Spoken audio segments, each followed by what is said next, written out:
kajian thalabul ilmi sekaligus juga silaturahim. Mudah-mudahan yang baik kita itu selalu mendapatkan catatan kebaikan dari Allah Subhanahu wa taala. Amin ya rabbal alamin. Salawat dan salam semoga tercurahkan pada junjungan kita baginda Rasulullah Muhammad sallallahu alaihi wasallam, dan kita selalu memohon kepada Allah semoga nanti pada waktunya kita termasuk yang berhak mendapatkan syafaat dari baginda Nabi. Amin ya rabbal alamin.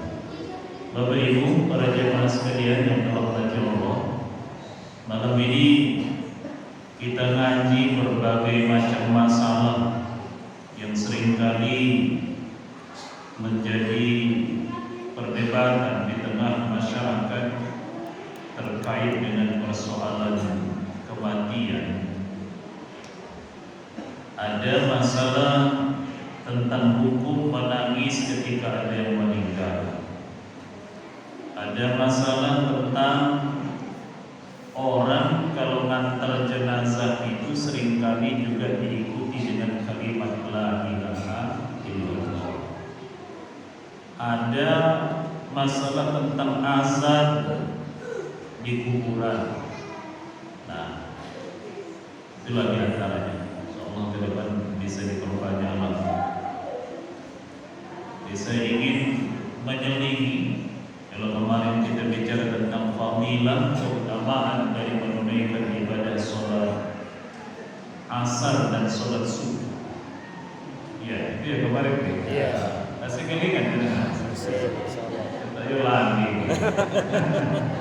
Jadi kemarin itu kita malam ini selingi dulu untuk menambah wawasan kita, dan ternyata memang persoalan yang saya sebutkan ini sering hadir di tengah kehidupan kita. Nah, tentang menangisi mayit itu begini. Ada memang satu riwayat yang sahih dari Imam Muslim, kalau ada orang Islam meninggal dunia, bukan ada orang Islam, kalau ada yang meninggal dunia, kalau ditangisi oleh keluarganya, maka akan mendapatkan siksaan kepada mayit. Itu diriwayatkan oleh Imam Muslim. Sehingga hadis yang seperti itu harus dipahami dengan baik. Apa akibatnya? Karena seringkali karena hadis itu ada yang meninggal dunia di antara kita umat Islam ini, dan ada yang nangis, khawatir kalau nanti keluarganya yang meninggal itu mendapatkan siksa disebabkan hadis itu. Nah, saya ingin sampaikan dulu begini. Menangis itu sebenarnya Bapak Ibu adalah salah satu fitrahnya manusia. Jadi saya menjenengan Bapak Ibu semua, tatkala Allah menciptakan kita itu, ya salah satu yang ditetapkan Allah dalam hidup kita, bisa meneteskan air mata kedua mata kita ini. Kalau ada yang sedih, dia menangis, ya kan? Ada yang duka cita di dalam hatinya, air matanya menetes. Kebahagiaan pun bisa saja terjadi tangisan ini. Dengan misalnya kamu kan, tiba-tiba rekening jenengan cek itu kok ada uang 1 miliar. Itu kira-kira jenengan nangis atau buyang-buyung? Ya bisa jadi itu nangis karena saking senengnya. Ya saking senengnya jenengan nangis. Nah besoknya ternyata polisi datang ke tempat jenengan. Ternyata salah kirim rekening orang yang transfer. Tapi artinya apa? Kita itu bisa saja menangis karena saking gembiranya, saking senangnya. Bapak Ibu kalau misalnya punya keluarga jauh di Papua sana misalnya, dia bekerja di sana bertahun-tahun tidak pulang. satu hari diberi Allah kesempatan pulang, itu bisa saja nangis karena saking senangnya netes air mata itu. Nah, kalau bahagia saja bisa meneteskan air mata, maka duka cita itu pun tentu bisa meneteskan air mata. Tapi bagaimana dengan hadis tadi? Baginda Nabi cukup mengatakan kalau ada yang meninggal dunia lalu menangis, ahli warisnya itu, keluarganya itu, maka akan mendapat siksa mayit itu. Nah itu Bapak Ibu, sebelum saya sampaikan nanti bagaimana maknanya dibalik nangis itu, saya sampaikan dulu arti dari hadis itu. Sebenarnya para ulama itu memaknai itu berbeda-beda. Ada pertama, mereka mengatakan bahwa yang disiksa itu kalau ada keluarganya yang menangis, itu bukanlah umat Islam. Jadi orang kafir, kalau ada keluarganya yang meninggal dunia lalu dia menangis, itu menjadi tambahan azab dari Allah untuk si mayit itu. Tapi ada juga pendapat yang mengatakan orang Islam pun bisa jadi kalau dia meninggal lalu ditangisi oleh keluarganya itu, mayit itu mendapatkan siksa. Tapi siapa itu orang Islam yang bagaimana? Orang Islam yang ketika dia hendak meninggal dunia itu dia wasiat supaya nanti kalau saya mati kalian kumpul bareng-bareng nangis kabeh. Itu loh yang gak dibolehkan ini. Makanya kan di dalam hadis Nabi itu ada juga istilah niyaha. Niyaha itu maksudnya merata. Itu menjadi dalil tidak bolehnya orang meratapi mayit ini. Tapi yang dimaksud meratap itu sebetulnya adalah kondisi yang sejak zaman jahiliyah itu sudah ada. Jadi orang Arab itu dulu ketika masa jahiliyah itu seringkali kalau dia meninggal dunia itu diwasiatkan kepada keluarganya, kalau saya mati nanti kalian nangis semua. Apa tujuannya? Supaya nampak bahwa dia itu orang yang disukai oleh banyak orang. Supaya orang seperti merasa kehilangan begitu besar karena dia meninggal dunia. Nah itu gak dibolehkan. Makanya kalau misalnya ada yang meninggal dunia di antara keluarga kita lalu dia berwasiat seperti itu, tidak boleh untuk dilakukan. Bagaimana mungkin? Jadi kan misalnya jamaah al-falah ini mau meninggal dunia kira-kira 40 di nongkas gitu. Jadi kan WA di grup ya, aku mati kumpul kabeh ya, nanti pada nangis. Lah itu tidak boleh. Karena mewasiatkan seperti itulah yang menyebabkan siksa kepada mayit itu karena ada wasiatnya terlebih dahulu. Nah, tapi kalau menangisi mayit itu bagaimana hukumnya? Saya sampaikan di dalam Al-Fiqhul Wadih minal Kitab was Sunnati itu dikatakan oleh penulisnya itu. Kita kaji dulu fatwanya ulama, yajuzul buka'u 'alal mayyit. Boleh hukumnya menangisi mayit walau bisotin murtafi'in, sekalipun dengan suara yang tinggi, suara yang keras. Jadi menangisi mayit itu dibolehkan meskipun dengan suara yang tinggi atau suara yang keras.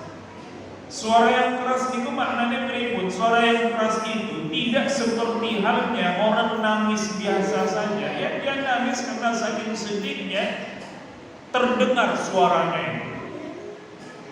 Ya memang kan nangis itu ya harus beda. Kadang-kadang tidak bisa bedakan. Kita nangis kok guyu.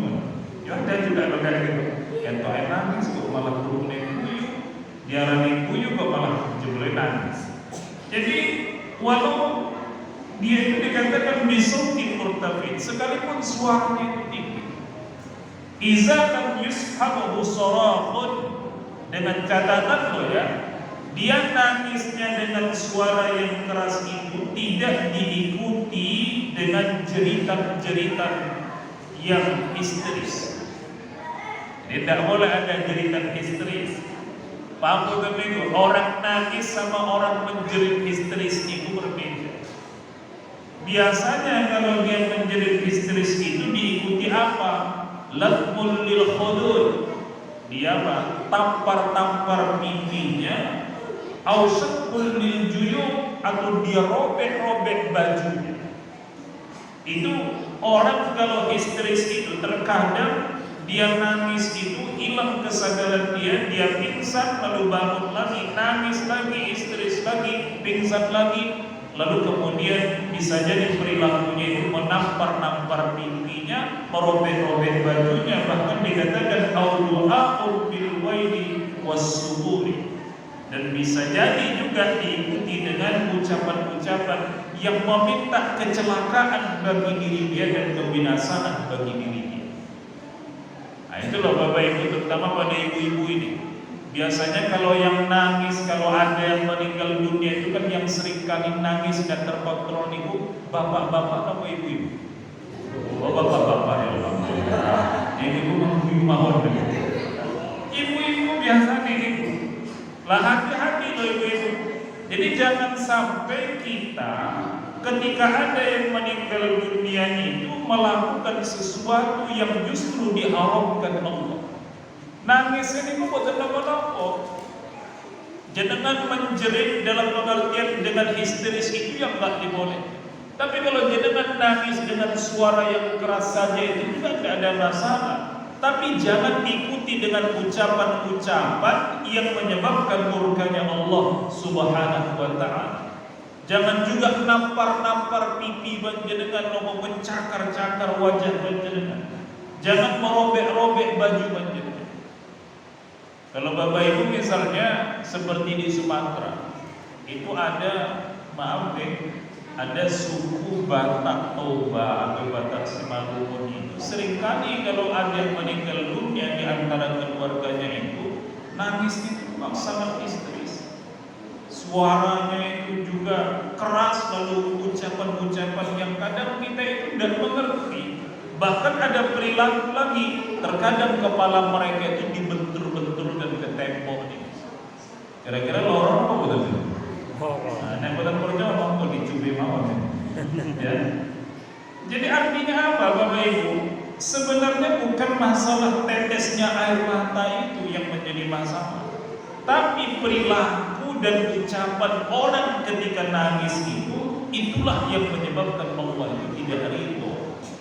Maka ucapan-ucapan itu jangan sampai yang melanggar syariat, lalu kemudian perbuatan juga seperti itu. Jadi jangan dipahami nangis itu tidak boleh, boleh. Nangis itu dibolehkan. Tapi karena kadang seringkali salah memahami hadis tadi, ya saya menjumpai juga loh beberapa kadang ibu-ibu yang suaminya meninggal dunia menekok nih, kadang senyum-senyum. Lalu ibu-ibu senyum-senyum itu kan ya mungkin karena dia ingin terlihat tidak ada duka cita mendalam di dalam dirinya. Tapi nek bapak-bapak si bojone istrinya meninggal kok senyum-senyum itu dipertanyakan. Saya udah mikir, oh kaki, sabar. Jadi Bapak Ibu sekalian, jadi boleh saja orang nangis itu fatwanya ulama.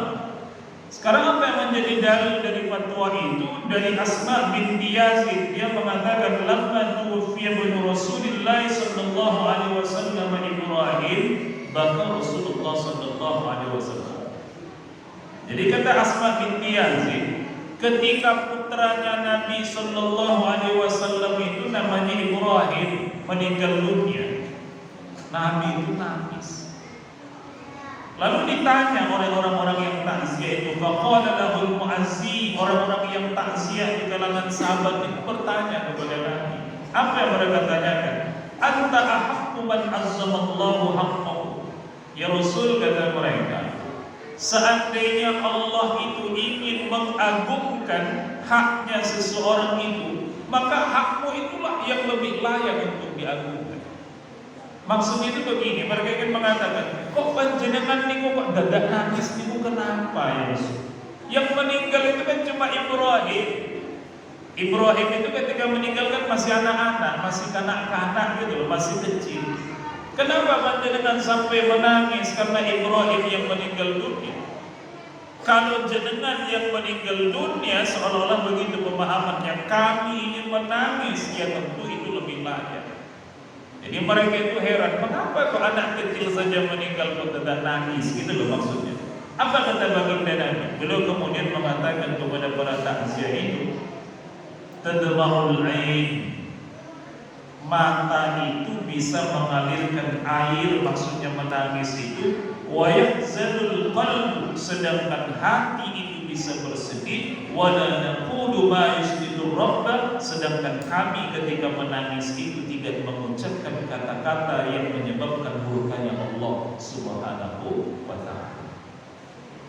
Jadi nangis itu, Nabi itu dengan hadis ini menjelaskan nangis itu tidak ada masalah sebetulnya. Yang penting jangan diikuti kata-kata yang menyebabkan murkanya Allah, jangan mengikuti dengan perbuatan yang menyebabkan Allah itu menjadi tidak ridho. Kalau Bapak Ibu, terutama pada ibu sekali lagi saya katakan, jangan sampai kalau misalnya ngapunten kita semua itu akan mengalami. Jangan misalnya maaf suaminya meninggal, jangan terlalu bicara yang sampai menyalahi syariat. Bagaimana ini ya Allah, kok suami saya yang mati, lalu besok bagaimana rezeki anak-anak saya? Anak saya makan apa? Ya makan sekolah, makan apa meneng. Jadi kayak kurban kalau yang doyan gitu kan. Artinya apa? Rezeki ini itu ya milik Allah. Jangan terlalu menyatakan bahwa rezeki itu atas dari suami, tidak boleh begitu. Ada lagi mengatakan begini, ya Allah bagaimana ini? Suami saya meninggal, wong dulu katanya hidup semati, sehidup semati, kok dia sing mati, aku kok tidak mati. Gitu loh. Jadi hati-hati nih, jangan sampai berkata-kata yang menyebabkan justru murka Allah itu muncul. Kalau nangis itu tidak masalah. Lah termasuk misalnya riwayat dari Abi Hurairah dalam riwayat Imam Muslim dikatakan Abu Hurairah, "Zarat Nabi sallallahu alaihi wasallam qabr ummihi fabaka." Nabi itu pernah menziarahi makam ibunya, lalu Nabi menangis, wa abaka man haulahu, dan orang-orang yang bersama baginda Nabi di sekitar makam itu ikut menangis karena sedih melihat baginda Nabi itu sedih. Jadi Bapak Ibu, Nabi itu ziarah kubur saja itu bisa jadi nangis. Coba, panjenengan naik ziarah itu pernah nangis kubur tuh, jenengan naik ziarah. Sini kalau saya nangis, jadi orang nangis ya. Nangis itu tidak apa-apa. Wong Nabi saja menziarahi makam ibunya itu, tidak ada masalah nangis. Maka ibu-ibu, bapak-bapak yang panjenengan ziarah kok muncul rasa sedih di hati panjenengan itu, tetes air mata itu bukan masalah. Itu sesuatu yang lumrah, sunnatullah nih. Itu loh Bapak Ibu. Makanya jangan sampai misalnya malu gitu kan, nangis padahal orang pada tahu, harusnya memang kesedihan yang muncul di situ. Lo nek keluarga meninggal bagaimana? Kalau kita senyum-senyum yang itu kan tidak mungkin ya. Orang yang kita kasih itu meninggal dunia. Maka Nabi tadi ziarah ke makam ibunya saja itu menangis. Tapi itu hati-hati, jangan sampai melakukan yang tidak diridhoi Allah. Apa misalnya? Nah ini, mengapa tadi dikatakan di dalam Al-Fiqhul Wadih itu nangisnya tidak apa-apa, yang tidak boleh itu apa? Nampar-nampar pipi, merobek-robek baju atau berucap sesuatu yang tidak diridhoi Allah.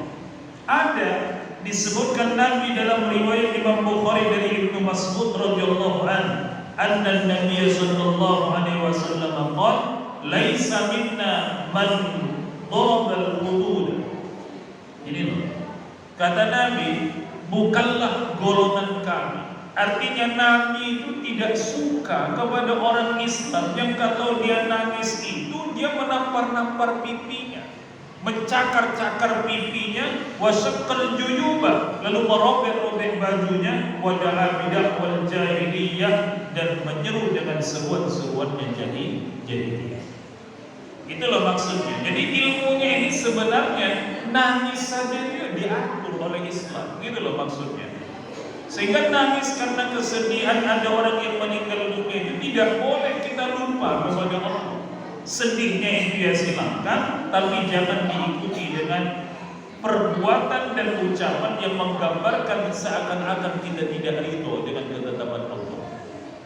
Robek-robek baju, tampar-tampar pipi, ucapan-ucapan yang buruk itu yang tidak dibolehkan. Nah, jadi itu jadi kesimpulan pada persoalan yang pertama ini bahwasanya menangisi mayit itu bukanlah sesuatu yang buruk, boleh, tapi dengan catatan tidak diiringi ucapan-ucapan yang tidak diridhoi Allah, perbuatan-perbuatan yang tidak diridhoi Allah, termasuk jangan berwasiat ketika akan meninggal dunia itu untuk ditangisi oleh banyak orang. Orang jahiliyah itu memang begitu, Bapak Ibu. Ada loh yang dibayar, mereka itu dibayar. Jadi tetangga-tetangganya kanan kirinya itu disuruh datang, itu dibayar untuk nangis. Enak juga ini dengan punya gawean nangis, dibayar misalnya 1 juta satu orang untuk nangis, roncong nangis. Kira-kira. Tapi itu tadi tidak boleh itu di dalam Islam. Nah itu yang pertama gitu. Itu yang pertama.